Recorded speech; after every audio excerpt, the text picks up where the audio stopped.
Ужасно е това, че продължаваме всеки ден и в новините да съобщаваме за хора, които умират или са ранени в пешеходна зона, на спирка или на пешеходна пътека някъде в страната. Как може да спре този геноцид? За това ще говорим следващите минути. В студиото е Владимир Тодоров от Асоциацията на пострадалите при катастрофи. Здравейте и добре дошли. Здравейте. Какво трябва да се случи в България, за да престанем да ставаме свидетели на такива събития? Очевидно недобросъвестни шофьори, които погазват правилата и убиват деца. Вие ми задавате много сериозен въпрос. Какво трябва да се случи? Ние ще го задаваме този въпрос вече 7-8 година в нашата асоциация. За съжаление, всеки ден по 2 души загиват при катастрофи. В края на годината отчитаме, че са загинали 25 деца. Павло е само едно от тях. Представете си 25 деца, една класна стая. Това, което е основният проблем, е, че всъщност ние имаме една примиримост към нарушителите във всяка една обществена сфера.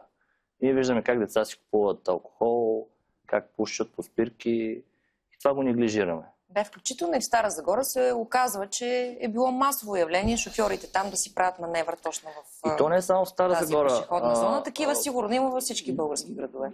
Излезте тук на граф Игнатиев или на Витушка, или на кортовете на Борисовата градина, да видите какви магистрали са.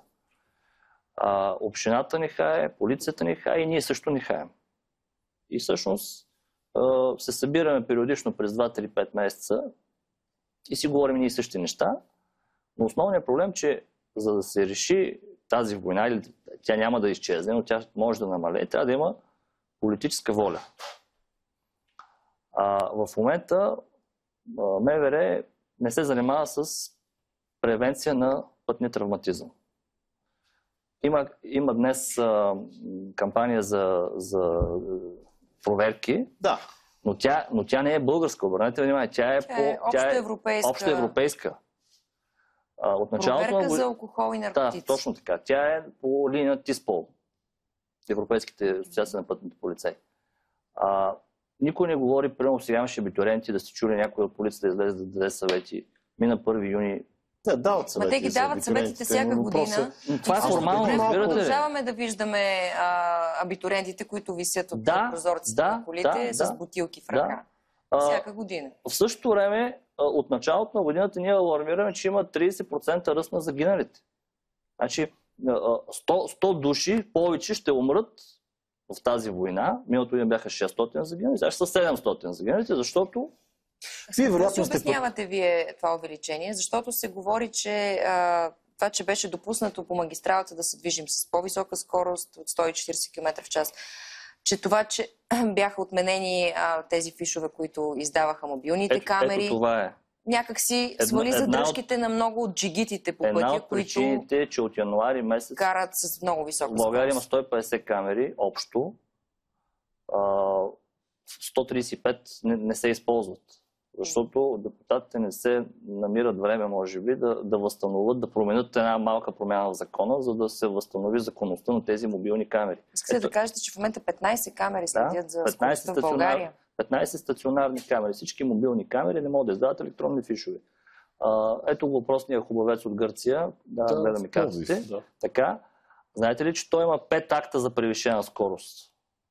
И продължава да разполага с книжката. Не говорим, не му ли е била отнета книжката? Не му е била отнета, защото закона го позволява. Това е ужасният инцидент в Пловдив, да припомним на зрителите, при който пострада изключително тежко младо момиче, което... самия герой, стои и чака... Да, това, че гръцки граждан, това няма никакво значение. В случая някакво съвпадение. Той има откат София показаха примери с шофьори с 50-60 акта. И те продължават да си карат. Вие вероятно сте...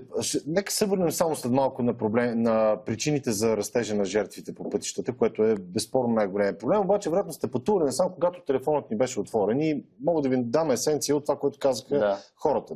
От мнение от това, че трябва да бъдат увеличени многократно глобите, което доказано не върши резултат в една категория хора, през желанието на един от мъжете, който каза бащата на това дете в Стара Загора, това е много чувствителен случай в Стара Загора, трябваше да има пистолет и да отстреля директно като животно този. Тоест, има едни неща, които сякаш не са само в рамките на закона. Защото преди малко казахте, няма законова воля. Извън този закон, който е работа на депутатите, какво друго се прави или по-скоро не се прави? Ами аз ви казах, това, което не се прави, че ние имаме търпимост към нарушителите. Ние неглижираме и ние загърбваме. И това важи за всички нас. Няма малки нарушения и големи нарушения. Мога да ви обясня в детайли, примерно, че зад 600 леки нарушения стоят 30 ПТП-та с материални щети, 12 ПТП-та с ранени и едно ПТП са загинал. Тоест, когато ние всички допускаме леки нарушения, това неминуемо ще доведе до смъртен случай. Има такава зависимост. Има такава зависимост и изследвано на това нещо. Една пирамида. Най-горе са смъртните случаи, най-долу са леките. Други казват обаче, пак зрител от преди малко, казва, то не е само проблем на законодателя, то е проблем и на онези, които прилагат това е големия проблем. Система. Значи по-скоро аз бих казал администрацията, защото глобите се събират на 50%. Имаме несъбираемост на глобите поради някакви административни пречки, които една част са нормативни, друга част са организационни. Защо този проблем не се изчиства вече години наред? Защото той съществува... Не мога да ви кажа. От много години. Не мога да ви кажа. Поради тая причина и нарушителите не усещат, че те ще бъдат санкционирани. Създава се едно чувство за безнаказаност. Точно така. Може ли човек да има 50-60 акта и да продължи да си кара и да си кара и без книжка и да го хващат 5 пъти без книжка? Това само в България може. Може ли да в България да бъде въведено, пак зрител от преди малко, това, което се случва в Гърция с български коли, сега за гръцки не знам, да им се свалят номерата, докато си плати глоба? На всички свалят номерата. Това не е само Гърция. Това е в Испания, в Португалия. Там дори на магистралата те спират, сваляте номерата и ти трябва с пътна помощ да си репартираш автомобила. Жестоко е там. Това в България там ходят полицаите с едни такива мобилни устройства за кредитни карти. Апарати, където веднага ти таксуват глобата. Няма, ще обжалваме, ще възразяваме и така нататък. Констатирано е, давай си кредитната карта, давай си дебетната карта на момента. И това става и Хърватска става. Има ли пречка това да се случи в България? Не виждам пречка. Технологиите са много напред. Защо да се случи? Законодателна не. Всяка камера, която се монтира, не би трябвало да има пречка. Всяка камера, която се монтира, тази камера от 3 до 6 месеца се възстановява средствата и почва да внася пари в бюджета. Това не го разбираме. Всички, които сме наблюдатели от страни на този процес. Привидно няма логика. Държавата печели, има работа за тези, които намират нарушителите. Не би трябвало някой от тях да счита, че неправомерно са му взети 50 лева глоба. Защо това не се случва? Защото един човек, който има интерес. Политиците игнорират въпроса. Казват, ние сега имаме много по-важни неща, трябва с бежанци да се занимаваме, с протести, с Южен поток. Това всеки ден се случва, всички държави го имат, какво толкова е станало, нали? Загинало 1, 2, 5 деца. Но всъщност голямата картинка е, че ние като общество губим между 1 и 2 милиарда. Тук вече говорим за финансовото измерение, че всъщност ние губим, това са лечение, това са болници, това са пенсии, между 1 и 2 милиарда, които могат да бъдат използвани за много по-полезни неща. И може би наистина трябва да станат такива трагични инциденти, хората наистина да излязат, наистина да потърсят сметка защо. Но вижте, 3 години кривата беше надолу. Имаше много спокойния. В София се направиха много положителни неща. Направиха се надигнати пешеходни пътеки, успокои се скоростта. София наистина стана по-разумно да се кара. Като изключим пияни, таксиметрови и така нататък, винаги ще има, но като цяло имаше едно успокояване на ситуацията. В момента никой не го интересува и нещата са... Освен отговорността, обаче действително другата ключова дума е контролът. Прави впечатление, че МВР инвестира само в 15 стационарни камери, които да се разположени в цялата страна, което е смешно малко съда ги спря. За територията на България. Съда ги обвини за незаконни. 5 месец вече това положение продължава. Какво излиза, че държавата води битка сама със себе си? Да, точно така. Да се върнем на причините за увеличение брой жертви, за които споменахте. Припомнете ми само процента пак от началото. 30% ръст на загиналите на катастрофите. И връзката между това, увеличената скорост по магистралите и тези камери.